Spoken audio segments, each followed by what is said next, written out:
Thank you, Presiding Officer. Let me just declare a membership of a safety-related body. I'm a member of the Institute of Advanced Motorists.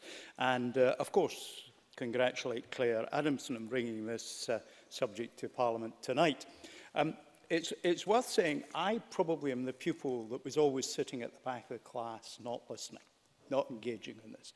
I have a long history of attempted suicide. That's all you can describe it as. I start with being in the Reverend Willie McCraw's manse garden at Bow of Fife at the age of approximately 3, and a swing hit me in the middle of the nose. First visit to the hospital, I can still remember it. There was a white line down this table. You had to lie on it with your nose on there so they could x-ray my nose. Wasn't broken. Age 15. Cycling back from the football, my football boots are hanging over the handlebar. The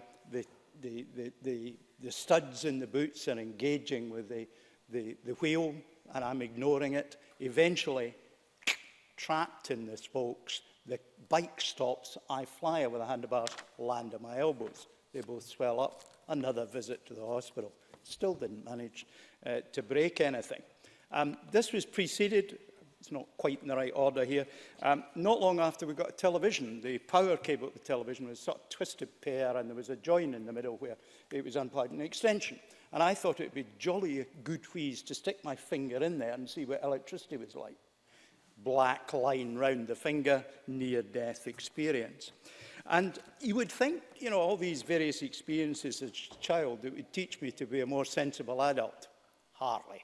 4th of November 1975, parachute failure at Strathallan, 3:30 in the afternoon. Strange how I can remember the time. 1965, out with my pals, we'd been up at Bain McDooey, April, walking back across. Suddenly, one cloud appears. We're in almost zero visibility. I'm at the front of the queue. We haven't roped up, put our crampons back on, any of that stuff. And I got too near the edge of the corrie, walked onto a cornice, fell 300 feet, walked away. Still didn't manage to break anything. 1980, we decided to go to Peru, despite the Foreign Commonwealth Office saying essential travel only. Well, the taxi we were travelling in as we went over the Andes, because the trains were on strike, got shot at. The bullet hit the car just 2 feet behind me. So that was another one. Oh, 1956, you see, now looking out here, this is entirely relevant. Listen up carefully.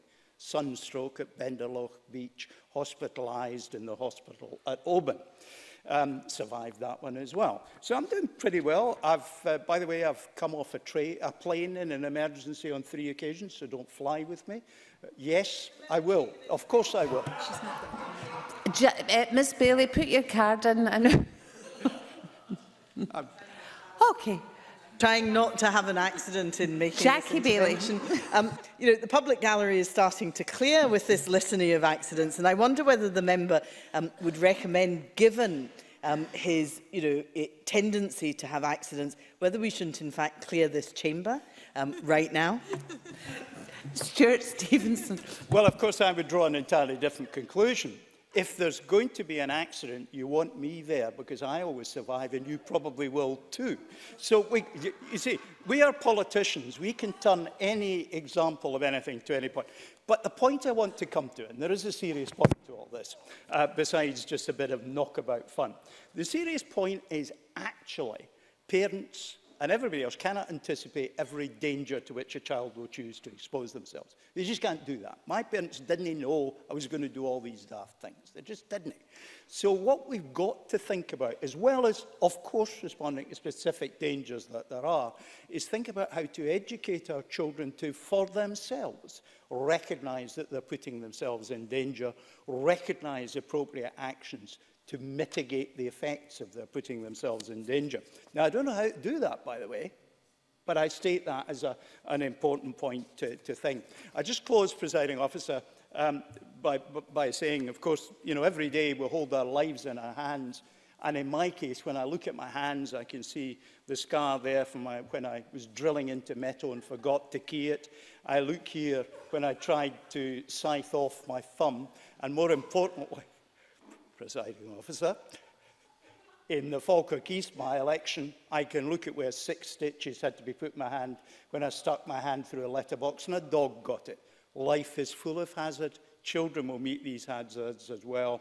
But I do congratulate all those who seek to support children, but more fundamentally, to import them to be safer, more responsible citizens than I have ever chosen to be in my entire life.